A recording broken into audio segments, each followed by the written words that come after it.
It is time for another episode of the Tan and J-Man Show. Happy Veterans Day to all you veterans out there that have served your country to keep us safe. We could not thank you enough for your service. I know I've had some military people in my family. I'm sure you have as well, but we are forever indebted to your sacrifice. Very well said, J-Man. I'm glad you said something because it was on my mind to say something, and I was afraid I was going to forget. Beat you. So I'm glad that's why you had the intro tonight. So, how we doing, J-Man? Doing all right. Doing all right. It's as we said last week, very busy time of year as we got college basketball now starting. College football is entering the stretch run. It's hard to believe there's only 3 weeks left of college football. It feels like it just started. 3 weeks left, and then we have probably the biggest postseason ever.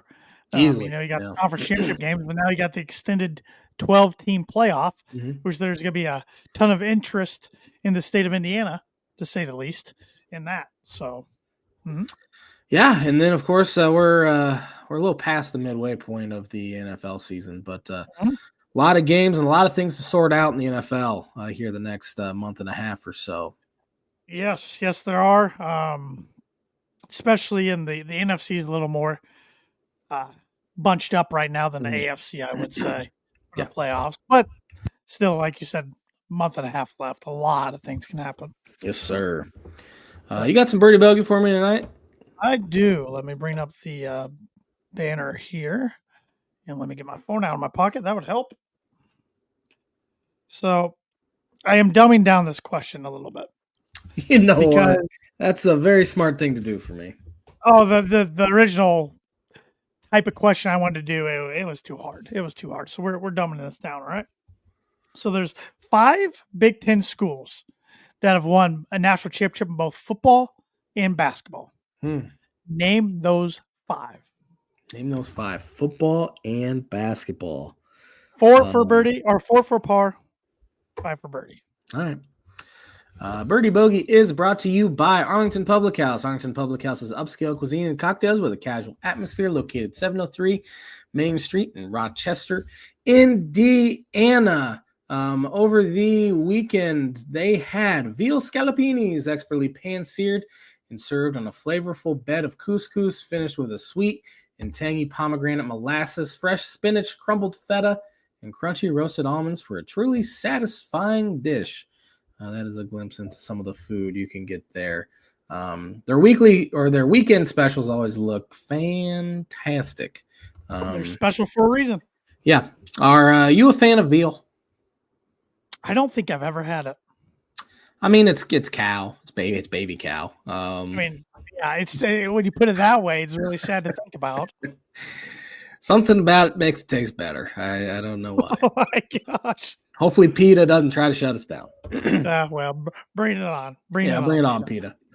But going back to my question, I gave you the question of 5 Big Ten teams.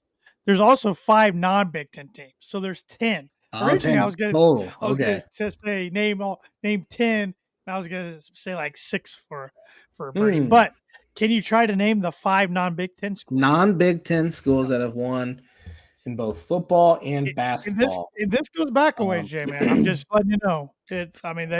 Florida. That's Florida, yes. That was 96, 06, and 08 for football, 06, 07 for basketball.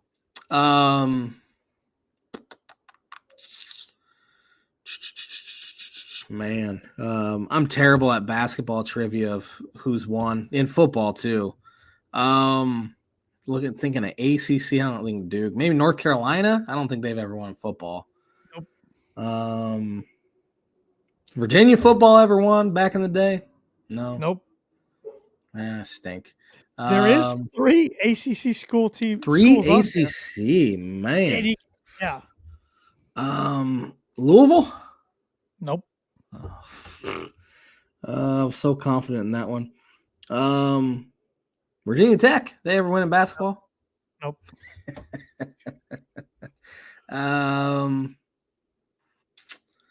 Clemson ever win in basketball? No. Nope. NC State? Nope. I'm an embarrassment. Just give them to me. Syracuse.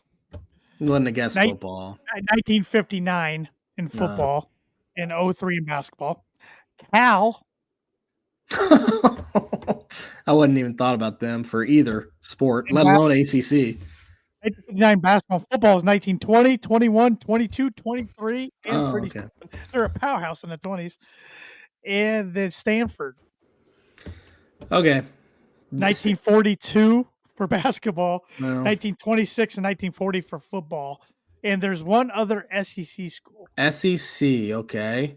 SEC. Who's in the SEC? Tennessee's never won basketball. I'm pretty sure. Correct. Kentucky, I can't imagine is one in football. Nope. SEC. Who's in the SEC? LSU. No, good guess, though. Oh shoot, I don't know. Arkansas, Arkansas. 1964 football, 1994 basketball. That was a good question. Would have had no shot, and I'm gonna have no shot at the Big Ten as well. But you never know. Maybe I'll get lucky. Yeah, there you go. What do you want to start off with tonight? Let's start off college football. College football. Yeah, we are 11, like you were saying, 11 weeks in now, coming up on week 12, and there was a lot to take away from week 11. The playoff picture got shaken up, I think, a little bit. We'll find out officially tomorrow night when the second playoff rankings come out, but I think we're going to see some movement big time. Yeah, especially, I mean, Georgia lost, which was massive. If they lose another one, they can't put them in, right? No, I don't think you can put a 3-loss. I wouldn't think you put a 3-loss Georgia in. I wouldn't put it past the committee, though. They're lucky they're ranked where they were before this second. Yeah. Loss. I did see a bowl projection today that had Illinois playing Georgia in one of I think the Citrus Bowl, something like that, which would be an absolute bloodbath if they were to play. Their third stringers would just wipe the floor with that Illinois team. We have 4 Big Ten teams in the top 5, right? Yeah, unbelievable. Yeah. Rounding the top 5 out is Indiana. Can you believe it? Not their highest ranking they've ever had. They got up to 4th in 1967, but highest in quite a while. No, I can't believe it. They have just caught lightning in a bottle this year. Everything has lined up perfectly. You know, they got a good coach who brought his whole entire staff, brought 13 players with them, 10 of those who are starting. 20 of their 22 starters came from the portal. So it's just a brand new team. And then they had, of course, an easy non-conference schedule, which everybody knew that was going to be. But their Big Ten schedule has ended up being pretty darn easy. They have yet to beat or play anybody who has made a bowl yet. And they have one ranked team, and that's going to be Ohio State next week. So, I mean, they can't help how the other teams' seasons are going. But they did survive a close one, their first close game of the season on Saturday, which they were getting tense down there in the fourth quarter. The stadium, you could feel it, or watching on TV, you could see it in the stadium. But their defense did enough to hold off a Michigan offense that just can't do anything. And got the win. So I think they're in pretty good shape. The only way I don't see them getting in is if they lose to Ohio State, then miraculously somehow lose to Purdue. Then they're not getting in. Or I suppose if they absolutely got crushed by Ohio State, but I think they would absolutely have to get slaughtered. I don't see it happening. So they lose to Ohio State. That means they're probably, unless Ohio State somehow slips up against whoever else they have, they're probably not going to play in the Big Ten championship game because Ohio State would have the head-to-head anyway. Well, and then, Penn State and Oregon right there too. Right. So, yeah, I don't think if they lose a game, I don't think they make the Big Ten championship. But say they lose to Ohio State, beat Purdue, that might benefit them not playing in the Big Ten championship because say make the Big Ten championship, get smacked by Oregon. That's 2 losses, and then you leave a bad final impression to the committee. And honestly, it's who knows what the name of Indiana will bring to the committee, Say they do end up, making the Big Ten title game with 1 loss and then getting smacked by Oregon or whoever. Do they leave them out just because they're Indiana? Right.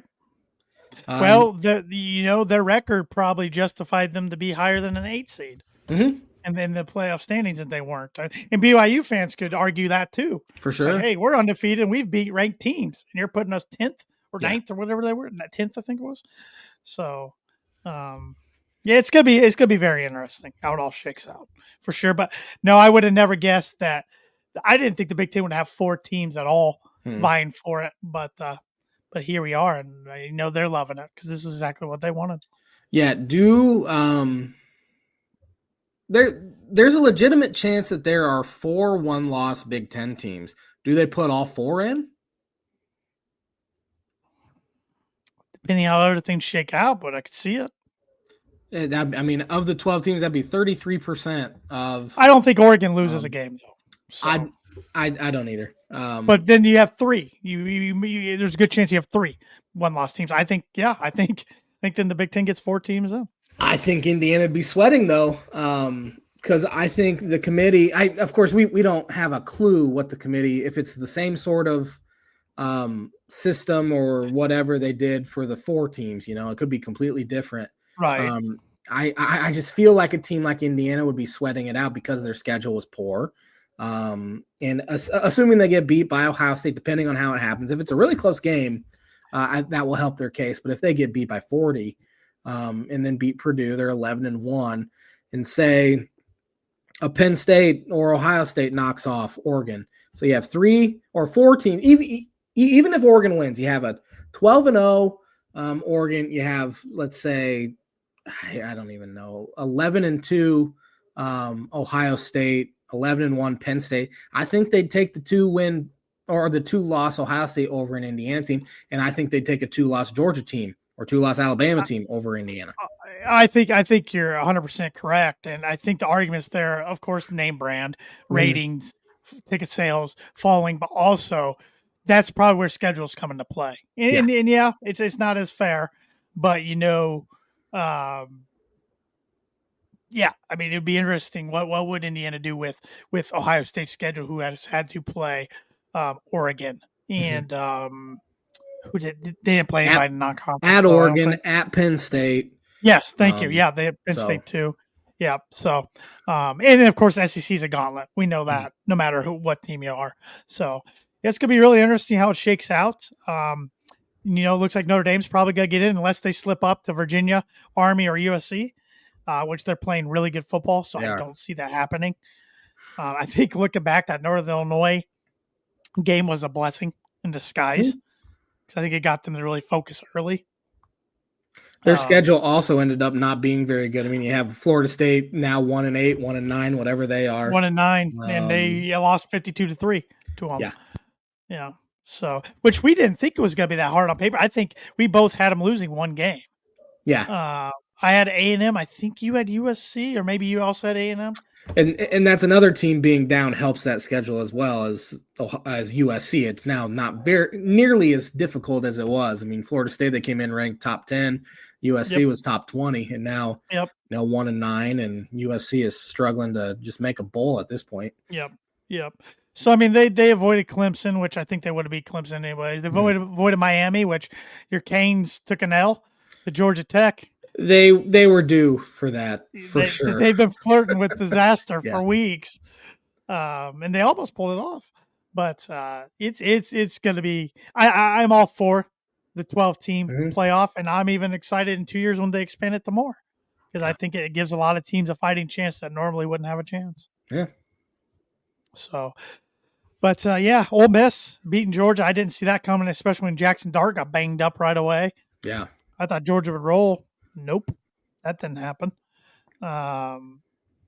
Holy War was quite a game. BYU escaped Utah somehow after trailing majority of the game. Then Utah's athletic director made himself look like a idiot. After the game. Was there a questionable holding call that prolonged a BYU drive that ended up winning them the game? I believe so. And then they kicked the field goal. Yeah. Yeah, I'll get to defense penalties later when we talk NFL. But around the Big Ten, Iowa goes out to LA and loses to a Bruins team, which shout out to Foster. I can't think of his first name, the first year head Deshaun. coach. They looked early on like they were going to be the worst team in the Big Ten. Mhm. And they have turned it around to be 4-5, and they've had a tough schedule. Yeah, finding a way to win in Nebraska last week and then beating an Iowa team that coming into the year, a lot of people thought Iowa would go 11-1 because their schedule was so easy. Now they're sitting there at 6-4. But yeah, no one shows up to games out there, and it was a tough situation because Chip Kelly kind of left the cupboards bare out there, and they kind of took a chance on a running backs coach. Of course, he's an alum, but yeah, to be able to win 4 games, because I think I had him 2-10 or 3-9, something like that. Finishing, I think I had him dead last. Maybe I had Minnesota dead last, which looks stupid now. But credit to Deshaun Foster. Well, we both looked very stupid in our Big Ten predictions with Indiana. We're terrible. You had them second to last, and I had them. I think I had them 12th, but at 5-7. Yeah. So yeah, we were way off the mark there. We had no idea Cignetti was actually going to be. I just thought coming from James Madison would be too big of a jump in year one, but what do I know? I know nothing. Yeah, so, I mean, the portal helps turn it around real quick. It does. It does. But also, I think he has set up for other teams that make coaching moves a unrealistic expectation. Yeah. Thinking things will just switch in a year. It's not always going to be that easy by any Very means. rare. By any means. And really, in Cignetti's case, he's probably never going to be able to replicate this. It's all downhill from here. Well, and I wasn't going to put it like that. I don't know what jobs are going to open up. I don't know what interests he would get. I know he's in his early 60s. He probably doesn't want to make a move, but his value will never be hotter than it is right now. Yeah. Yeah. So that'll be interesting to watch. But I don't know a lot of jobs that open up because every job I thought that might be opening, Florida State, those aren't opening. Plus, with the amount of money the Big Ten's bringing in with the new TV deals and everything, regardless of what job you're at in the Big Ten, it's one of the elite jobs in the country, unless an SEC school comes calling. But I guess one to watch is if West Virginia opens up because he's alum there. So, or if Penn State, but they're not going to buy Franklin out of a $50 million contract, I don't think. No, that buyout's got to be getting smaller here over the next couple of years, right? Oh yeah, Lincoln Riley's is $80 million at USC. He's not going anywhere. I didn't realize that till the other day. I'm like, jeez. Yeah, especially a school like USC, they're not going to buy out an $80 million buyout like Texas A&M did with Jimbo and what was that, 106 or something like that. Yeah, they're different down there. Rutgers beating Minnesota. That was a shocker. Shiano really needed that win, and right when we're giving Flex some praise, they lay a stinker. Yeah, that's kind of how it's gone for the middle of the road Big Ten teams this year. It feels like, all right, they've won a few in a row. It looks like they're going to take off, and they lay an egg. It wasn't Athon, Arthur, whatever his first name is, Callie McNanus, brutal name to pronounce, revenge game against Minnesota. Who he was quarterback for last year. Callie McNanus. I can't even do it. Nope, I'm not even trying. So, like we said, Indiana won a close one against Michigan. Oregon handled Maryland game that wasn't as close as the score indicated. Yeah. And then Penn State rolled Washington. It is interesting. The Big Ten, we were talking about, they got 4 of the top 5 ranked teams in the nation. Everybody else is pretty mediocre to bad. Pretty mediocre bad. Yep. I mean, it's 4 it's very really, really good teams, and the rest is just kind of blech. Yeah. I could see the Big Ten. And who cares about bowls anymore besides the playoffs? I was going to say, I could see the Big Ten have a bad bowl performance, but when your players are sitting out or whatever, it doesn't really matter. So, but let's pick some games for Week 12, starting with a Pac-12, Big Ten matchup Friday night. UCLA at Washington. Washington's a 3.5-point favorite in this one. Washington's looked terrible since Big Ten play started, but for some reason I keep picking them. Washington for 3. I got Washington for 2 because they're home. Yeah, I'm like that's pretty much all the only reason I picked them. Number 2, Ohio State, 30-point favorite at Northwestern. I have Ohio State for 6. I got Buckeyes for 6 as well. They'll have more fans there than Northwestern. Yes, for sure. Michigan State at Illinois. Illinois is a 2.5-point favorite. Illinois 6-3. Michigan State 4-5. Michigan State needs this one. Yeah, they're coming off I think they're both coming off buys. Correct. Michigan State had a big win against Iowa. I think that was 2 weeks ago now, or last week. Illinois 2 weeks to prepare. No, Michigan State's last game they got blitzed by Indiana. That's right. So The week before they beat Iowa. Coming off a loss, I guess, against Indiana. Illinois needs this one to kind of switch the narrative that Bielema's teams start to slide in November because it's happened the past couple of years. Just because they're at home, taking Illinois for 2. I got Illinois for 4, and that put them 1 win away from the 8-win quota for J-Man to get back on the bandwagon. I bumped it up to 10, remember? No. Number 6, Penn State, 28.5 point favorite at Purdue. Why do they keep putting Purdue on national television? 3:30 CBS. I am sick of it. I saw Ryan Walters said today, I'm not going to disclose who's starting, but if I was Penn State, I'd be preparing for both. Duh. Yeah. He's not helping his case by some things he's saying right now. I saw an email that was sent out, I think, to the paint crew about no chance. Were they chanting fire Walters? They did Friday during the end of the game. It was, I was one of the few watching because I paid for Big Ten Plus. I got to remember to unsubscribe for that later this month. But I heard it on TV. I'm like, that's embarrassing. That's a bad look, especially when the football team's not even there. They're in Columbus. And, of course, Barstool gets a hold of it. They're making fun of Purdue for being soft and blah, blah, blah. Yeah. It's a bad look. You don't do that. With that being said, I'm taking Penn State for 7. I got Penn State for 7 as well. I mean, Purdue. Not only is Penn State a lot better team, Purdue just only beat Penn State, I think, 2 times. Yeah. So I'll be surprised if Purdue scores a point because Penn State's defense is ridiculous. Yeah, well, it's just and I know people are tired of hearing me say it, but not only is this Purdue team bad, their schedule's just been absolutely brutal. Absolutely brutal. This is bad next year too. So you just let Walters just get destroyed next year and then fire him? I don't. That's the case a lot of people are making. Let's do it now instead of going through this one more year. So it's a little better next year, at least in non-conference is. No. Even though looking back, that Oregon State game I think flipped the whole season because they probably should have found a way to win that game because Oregon State's not good. But anyways, Penn State for 7 as well. Nebraska at USC. USC is a 9.5 point favorite. I was a little surprised by that line. I am rooting against Nebraska. I mean, we root against Nebraska anyways. But if they end up 5-7, it will be the most hilarious thing after having Patrick Mahomes Jr. there. Hasn't thrown a touchdown since September. But USC for 4. For some reason, I keep picking USC. Is Rule on the hot seat going in next year if they don't make a bowl? Definitely.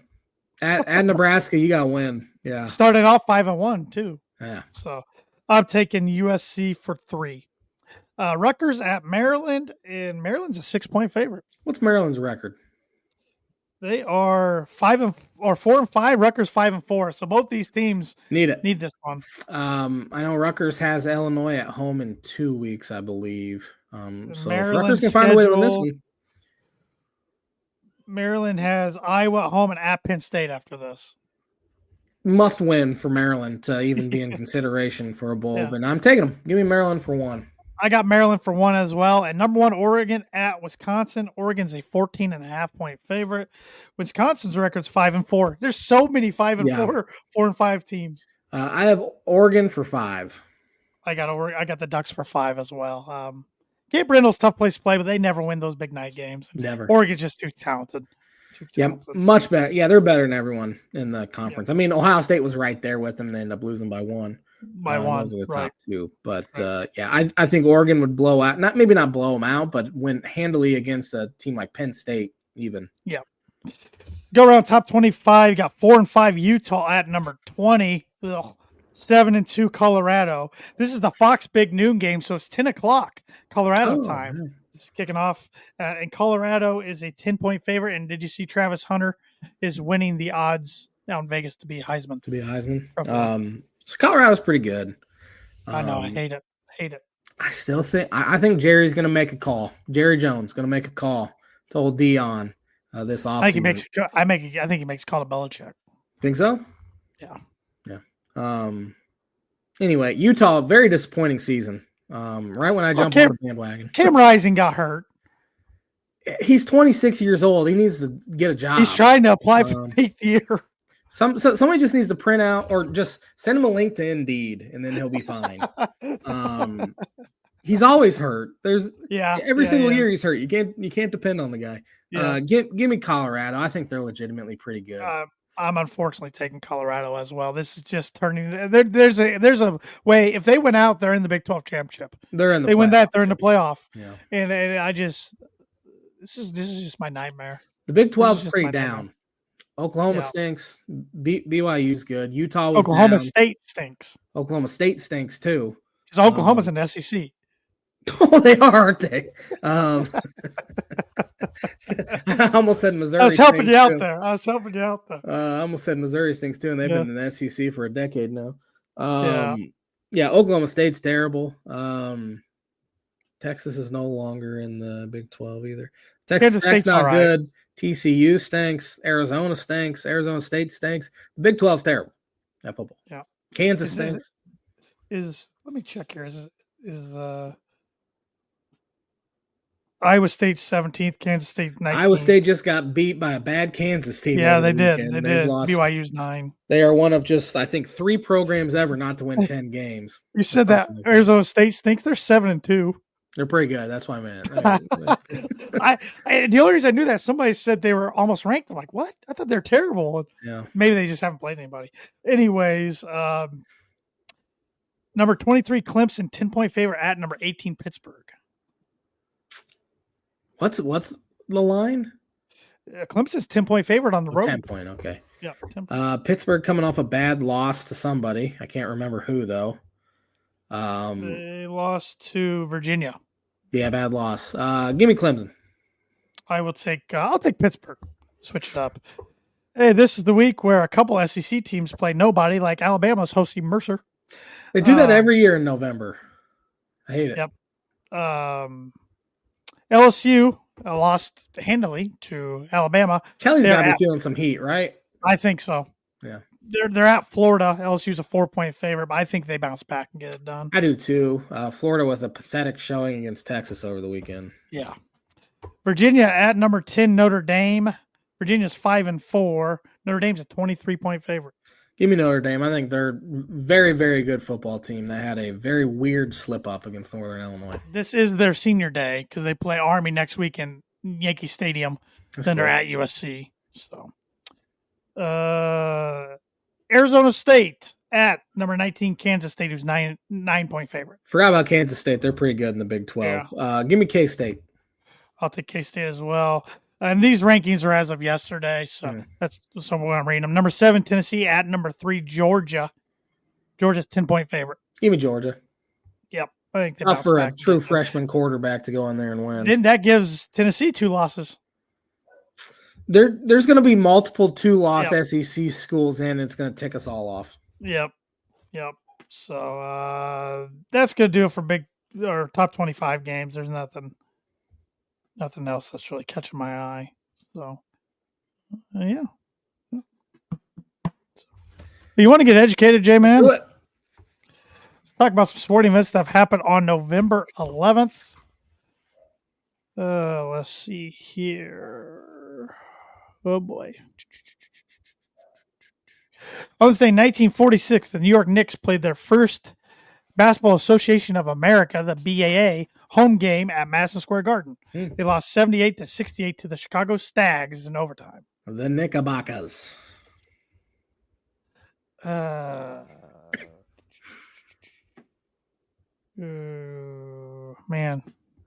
this is pretty dry list this week. Pretty dry. Oh, on this day, 1981, what rookie MLB pitcher became the first rookie to win a Cy Young Award? 81. Fernando Valenzuela? You got it. J-Man.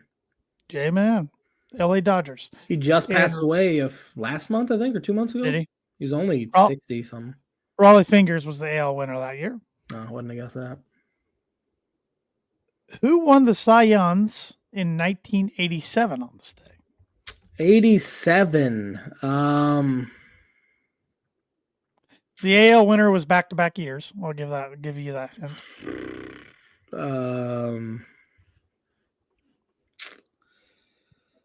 I have no idea. Don't even have a guess for you. Roger Clemens. Oh, man. on the AL. The NL was Phillies starter Steve Carl? Bedrosian, Oh, Steve Bedros Bedrosian. Bedrosian, yeah. Yeah, his son pitched for a little bit a few years ago. All right. How about 1996 on this day? Who won the Cy Young Awards? 96. Maddox win it in the National League. Right team. Wrong pitcher. Smoltz. Oh shoot, Smoltz.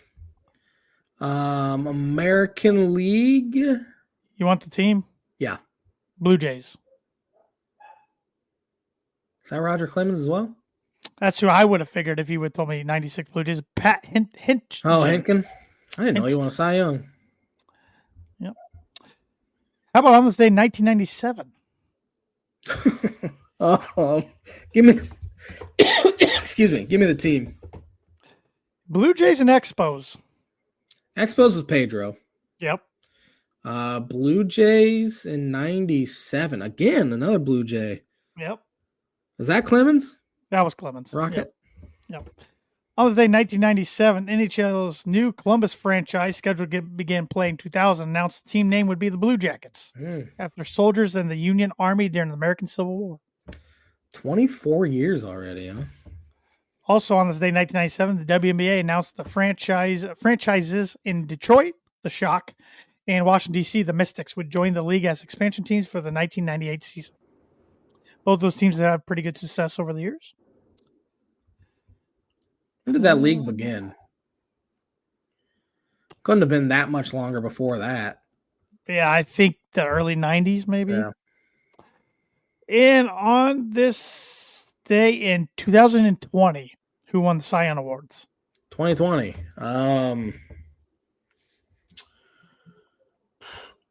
Did Trevor Bauer win it? For the Reds? Yep. And I think Yu Darvish finished second or third. American League Cy Young Award winner was what team? The then Indians, now Guardians. Bieber? Shane Bieber. Shane Bieber. You got it. Good year for the state of Ohio pitching there. Yeah. And that's going to do it for the On This Day list, which is brought to you by, like it is every week, Mooney Woodcrafts. Mooney Woodcrafts is a veteran-owned and operated woodcraft shop based out of Texas with Indiana grassroots. They provide 100% hand-cut custom designs that fit your needs, and their pieces are a great addition to any home, office, or man cave. You can see some of the recently completed projects by visiting them at Mooney Woodcrafts on Instagram and on Facebook. And if you let them know the Tanner J-Man Show sent you, you get 15% off your first signed order. J-Man, have you started your Christmas shopping yet? No, I haven't. I have not either. I need to get on that very soon because it's going to be Christmas before we know it. Yeah. And I've been telling all of our viewers and listeners all year long that a sign from Mooney Woodcrafts would make the perfect Christmas gift. So no excuse. I don't even have a plan yet of what I want to get people. Well, have you even asked your wife? Like I asked my wife and she gives me no ideas whatsoever. Yeah, mine sent me a link to something. I just need to order it. At least you got a link. It's been easy the past couple of years. She's like, I want an Apple Watch. Okay, I'll get you an Apple Watch. I want an iPad. Okay, I'll get you that. This year, there's been nothing. Absolutely nothing. You want that one big ticket item because it's easy. Yeah, get it done. Maybe and a few small things. Yeah, a few small things that aren't gonna, But and then the worst part is her birthday's 2 weeks later. So yeah. But love you. Yours is coming up a month after Christmas. Month after. That's enough of a buffer in between Christmas and birthday. Your household has a lot of birthdays there within about a month and a half straight. Yeah. December 4, January 8, and January 26th. Boom, boom, boom, boom, boom. Yeah. My mom's is the 22nd of December, so we got that one in there too. And my niece Indy's is December 14th. So there's like 6 of them. There's a lot. Yeah. That's like my family in the summer. I forget what month. There's a summer month that's just like crazy. Packed. But on the flip side, have you given her any ideas for you for Christmas? I don't even have an idea of what I'm struggling too. I'm bigger on experiences more than like material things. Like my parent, like I'm going to the Dolphins game on Sunday. That's one of my Christmas gifts for my mom and dad. One year, my wife, who was my girlfriend at the time, got me Illinois tickets up in Northwestern. Yep. They So win that game? they did. If you remember, Kofi missed a few games with a concussion, and it was his first game back. They were losing the entire time, and Brandon Pajemski, who was like the 11th man on Illinois, came in and hit a big three, and now, of course, he's second-year starter in the NBA for the Golden State Warriors after he transferred. And then DeMonte Williams, of all people, had a tip slam with about a minute left that gave him the lead. But it was exciting game. I'm telling you, if you can go to an opposing arena in the Big Ten, go to Northwestern. It's a cool little arena, easy to get to. It feels like you're watching a big high school gym. It's loud. Mm-hmm. Of course, Illinois fans help that. But say you go see Purdue, I'm sure there's a lot of Purdue fans that go to that game too. Yeah. Most Big Ten schools because of Chicago alumni. So yeah. Well, let's stick with football and talk some. I about said NBA. Let's talk some. Let's not talk NBA. I have not watched the NBA. Let's talk some NFL. Week 10's been interesting around the league. I'm still sulking. I'm still depressed. That was rough. Toughest regular season loss I've ever had as an NFL fan. Yeah. The Chiefs, man, they have this like they got black magic. They got black magic. I was just about to say, right now. They have this voodoo devil magic that they have where a chip shot field goal. What was it 35, 36 35 yarder. 95% in the last 5 years. 95% attempts from 35 yards have went in. You never see those get blocked either. No. So I don't know what's going on there, but Alex Forsythe's what's going on the left side. If he's blocking, they exposed it. And I saw replays today of every field goal attempt yesterday and extra point attempt for the Broncos. And everyone got progressively worse on Forsythe. They were getting him on the ground. Yeah. And finally, and my dad brought up a great point.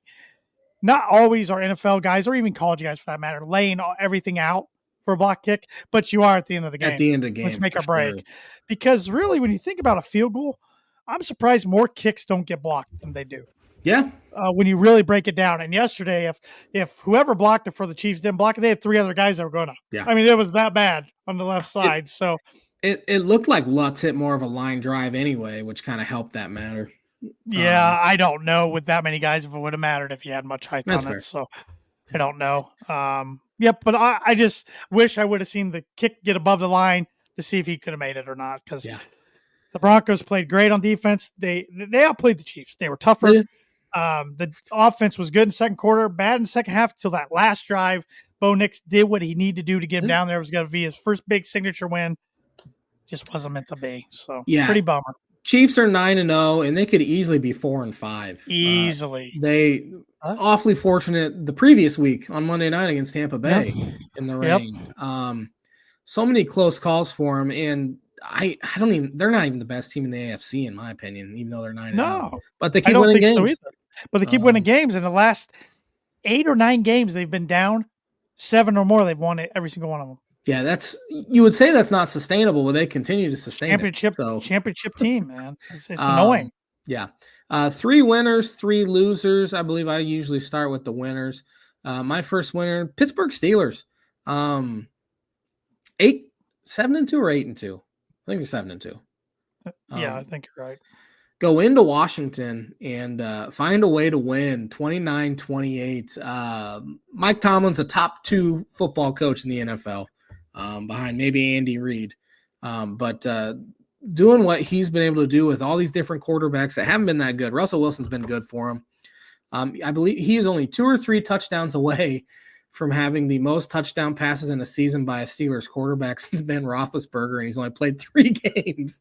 That's how bad Kenny Pickett was. Mason Rudolph was bad. Justin Fields was bad. But the Steelers, they find a way to get it done because they have an incredible culture there and an incredible defense for the most part. I'm going with the Detroit Lions. Yeah. Scoring 19 consecutive points. And what a story Jake Bates is around the league. This guy was a brick salesman a couple weeks ago, and now he's kicking game-winning kicks, game-tying and game-winning kicks.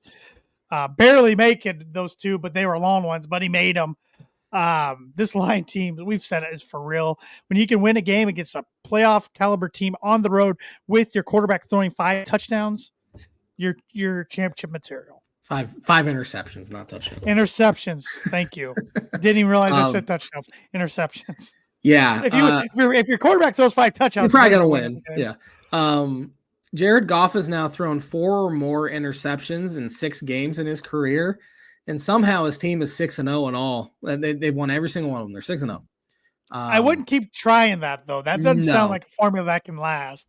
I remember way back in the day, Peyton was with the Colts. They played in San Diego against the Chargers, and he threw 6 interceptions, and they still had a chance to win at the end. And I think Vinatieri missed a field goal. It was a Monday night game, I believe. Yeah. It was definitely a night game. It was either Sunday or Monday.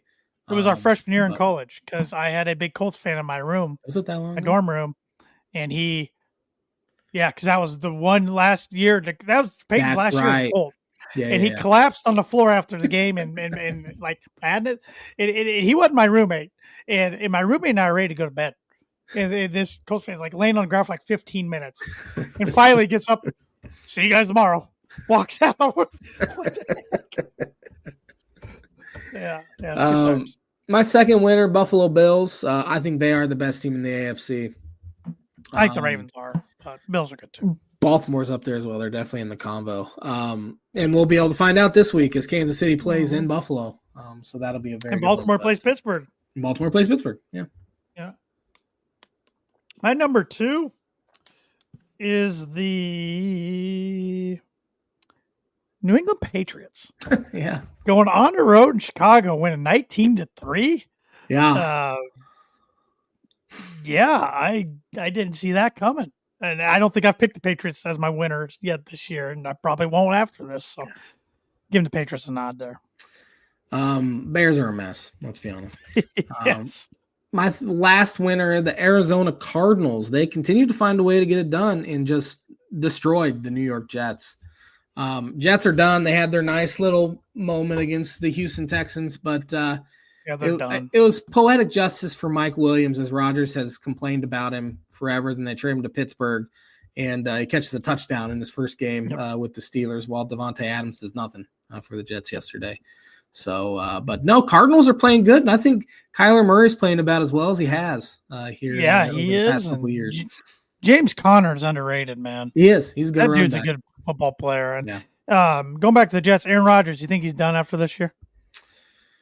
It doesn't look like he's having fun to me. It doesn't. He's arrogant enough, though, to come back and say things are going to be different, and he doesn't want to give up that paycheck. But he should hang it up. He's pretty washed, in my opinion. I wonder what coach want to come into that situation, too. That's the thing. I don't think you're going to be – 5 years ago, you're attracting an incredible head coaching candidate to pair with Aaron Rodgers. These days, not so much, especially out in New York. It's a mess. McCarthy might be looking for a job. He should be looking for a job. But, And lastly, speaking of the Cowboys, I'll take the Eagles as my third winner. I know they're playing against Cooper Rush, then Trey Lance, which I just read before. Forgot about him. Come up, Trey Lance might start this week for the Cowboys. He should. Which why not? Why not? They thumped the Cowboys 34-6. And the Eagles are playing some good football. Yeah, they weren't great first couple weeks, but they definitely turned it around. Yep. 3 losers. My first loser, I'm going with Atlanta Falcons. Yeah. Losing on the road to the Saints by 3. Saints interim head coach first game. Just when everybody's like, all right, Falcons could be one of those NFC title contenders, they lay an egg like this. Yeah.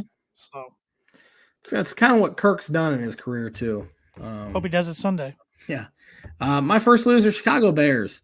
That is the biggest mess of an organization in the NFL right now, even worse than the Jets, even worse than the Browns. It's the Chicago Bears. They have never fired a coach midseason, and they should.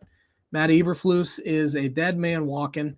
I shared the video with our group chat of David Kaplan going off because they're having their weekly Monday call with Matt Eberflus, and his phone kept cutting out. And he essentially said, your cell phone connection is just as bad as your offense. And he went on a minute-long rant of how incompetent Matt Eberflus was, as Eberflus was on hold trying to get it figured out. And there's a report today that they're thinking about making a quarterback change from Caleb Williams to Tyson Bagent, which would be the dumbest thing in the history of football. Caleb Williams has not been good. His offensive line isn't good, but he has not been good either. So he's definitely at fault. He's got weapons around him, and he has weapons around him this time. He does. Like Justin Fields. And something's off there. And once again, they're ruining a rookie quarterback like they did with Mitch Trubisky. I know he had that one good year, but you saddle a dead man walking head coach with a number 1 overall pick, Caleb Williams, and here we are. I mean, he should be fired now, and the Bears should have fired him last year. How many times have we seen a guy that should have been fired and somehow saved his job has a terrible start to a season and then gets canned anyway mid-season, like Eberflus should? I don't think he will, because the Bears organization is a joke. But they are losers. That entire organization is a bunch of losers. What's wrong with the management of all the Chicago Pro? They all stink right now. Yeah, there's no stars on any team. The owners are horrendous. Reinsdorf's terrible. Ricketts.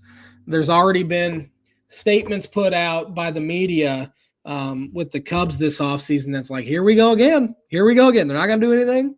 They're talking about winning on the margins like they have for the past 5 freaking seasons.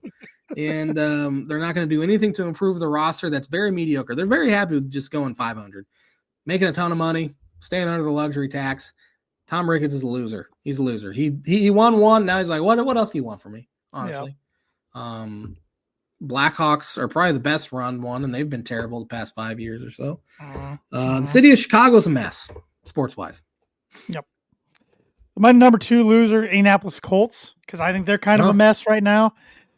Joe Flacco, we were even on record saying this team's better with Flacco behind center. We were wrong. Well, since they gave the Flack man the nod as starter, he doesn't look like a starter. All of a sudden, he looks bad.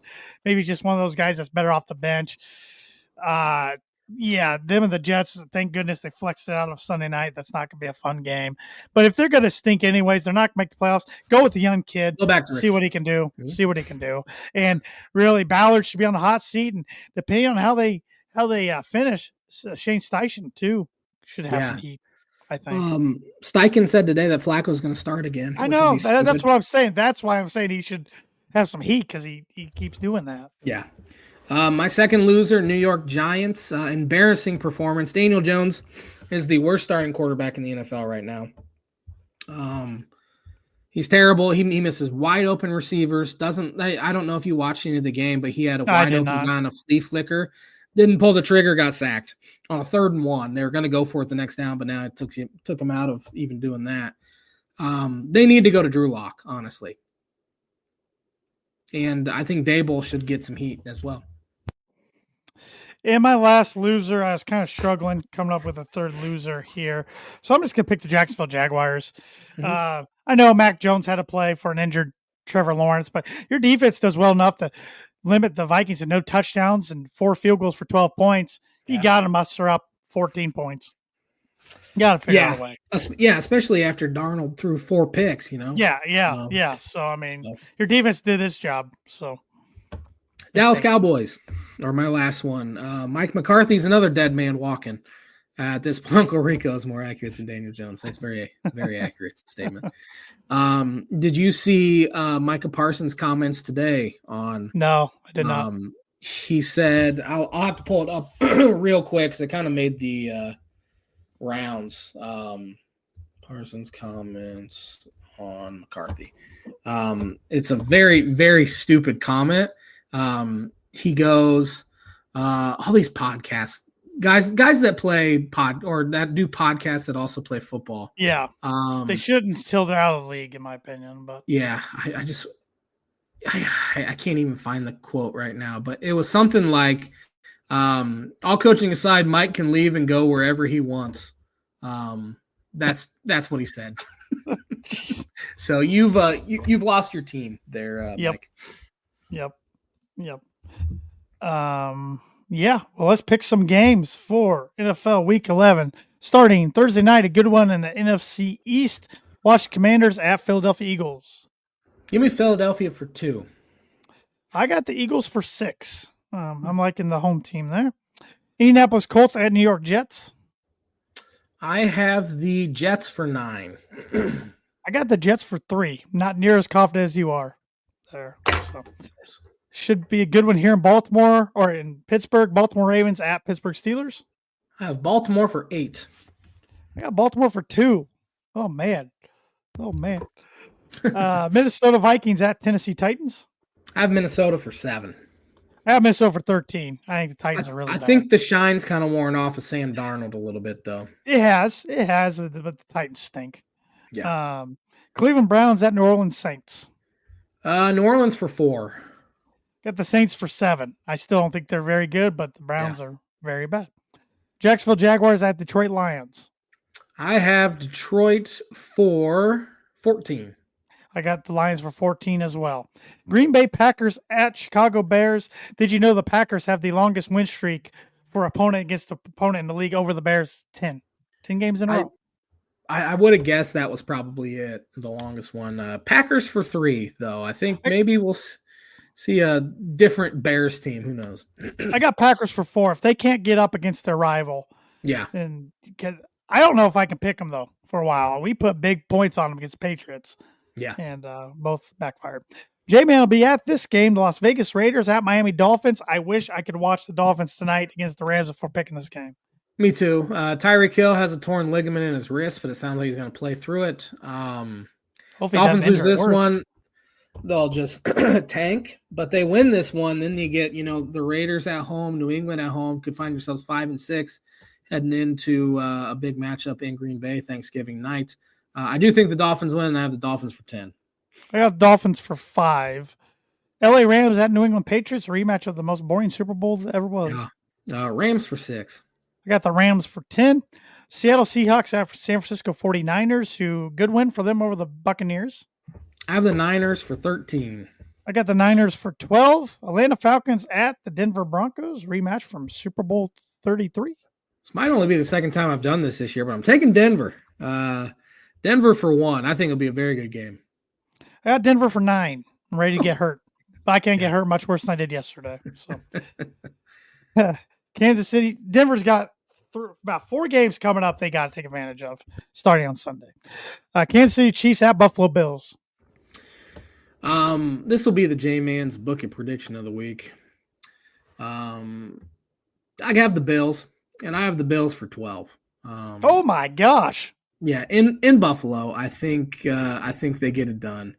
J-Man's Book It Prediction Week brought to you by Indiana Farm Bureau Insurance Agent Travis Watson for life, home, auto, business, renters, workers' comp, and farm insurance. Contact Travis 219-869-4561. I'm taking the Bills as well, but only for 1. I'm telling you, this black voodoo magic stuff going on in Kansas City. It's very real. It's very real. Taylor Swift stuff, just something. Yeah. Referees calling legal contact when it wasn't, but that's okay. The Cincinnati Bengals at the LA Chargers. Oh, man. I don't know why I'm doing this, but give me Cincinnati for 5. I got the Chargers for 8. Cincinnati hasn't beaten anyone yet, and I don't know if they're going to. They play up and down to their competition. So, and the battle for Texas. I'm tired of seeing both these teams in primetime games. Yeah. Houston Texans at Dallas Cowboys. I've been saying it all year that something's off with the Texans in the past couple weeks. But with that being said, give me Houston for 11. Yeah, I got Houston for 11 as well. But I'm with you. Something's off with Stroud and the Texans. I don't know. Something's not right there. So we only got 5 minutes left and still got to do pick 6. I have a pick six for you here.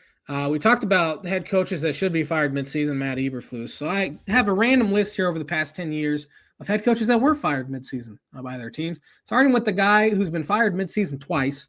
There's a couple guys on this list that have been fired midseason twice. But this guy just got fired last week, and that is Dennis Allen. Yeah, good defense coordinator, not a good head coach. I thought he got a raw deal in Oakland. They only gave him about 2 years, and that roster was a joke back then. But he got more time than he probably deserved in New Orleans. Needs to go be a coordinator somewhere, maybe after taking a year off. And I doubt he's ever head coached again, but he can be a good coordinator. Your boy, Nathaniel Hackett. Oh, man.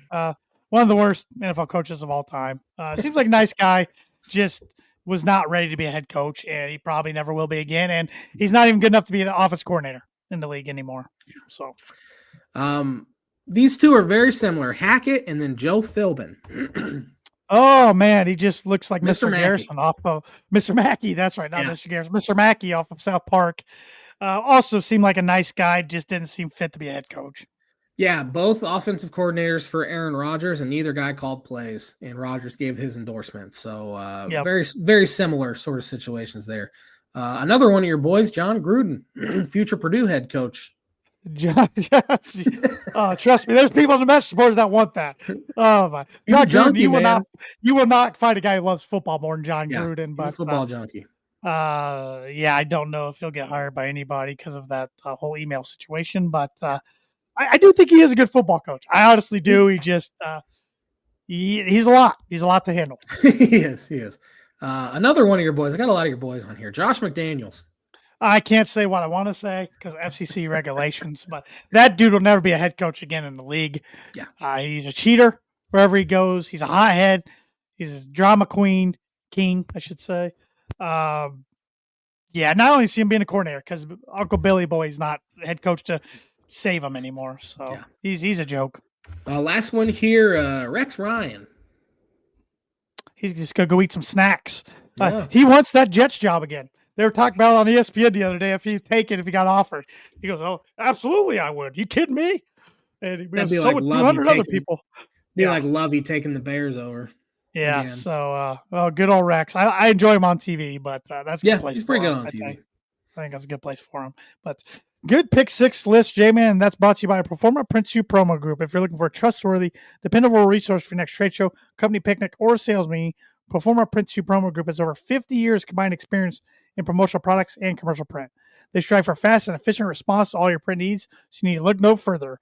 Let them be your one-source print and promotional company today by giving Barbara Van Weinsberg a call at 574-210-3815.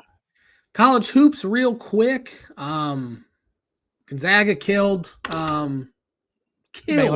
Baylor by 40-plus points. We had Auburn Tigers fighting on their airplane. They had to make an emergency landing. Really only Big Ten. Then they beat somebody ranked. Houston. Over the weekend. Houston. Yeah. There's really only been one Big Ten team that has a quality win so far, and that is Ohio State beating number 19 Texas. Northwestern lost at Dayton on Saturday, and yesterday Michigan lost to Wake Forest by 2. Those are really the only other opportunities teams have had so far. But this week, Michigan State plays in that stupid championship classic thing, and then Purdue plays Alabama, hosts number 2 Alabama. Alabama Friday night. They host Yale tonight. Yale's NCAA tournament team who beat Auburn last year. Yeah, they're usually pretty solid. So yeah, and Purdue's without their starting center for the rest of the year. Freshman Daniel Jacobson broke his tibia two possessions into the game Friday night. It didn't even look like it was that bad. I would guess it was a bum bruise when it happened. He's so super skinny and super tall that you wonder if It's kind of like Chet Holmgren, who broke his pelvis for the Thunder over the weekend. That guy keeps getting hurt in the NBA. So very similar. Body but type. That's not how you want to start the season at Purdue. They've been pretty lucky with injuries for the past 6 seasons, but this is definitely not one you want to eat early. Yeah. Can't do anything about it. Nope. Get me with that birdie bogey. Yeah, there's been 5 Big Ten teams who have won a national championship in both football and basketball. Can you name them? Michigan won basketball in 1989, football in 1901, 02, 03, 04, 1918, 23, 32, 33, 47, 48, 97, and last year in 2023. I want to say Indiana claims a national title in football. They do not. Oh, great. I know Illinois does, but they've never won a basketball one.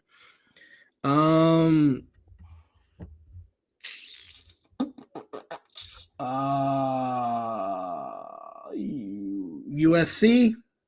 No. Oregon? No. Washington? No. Minnesota? No. Maryland? Yes.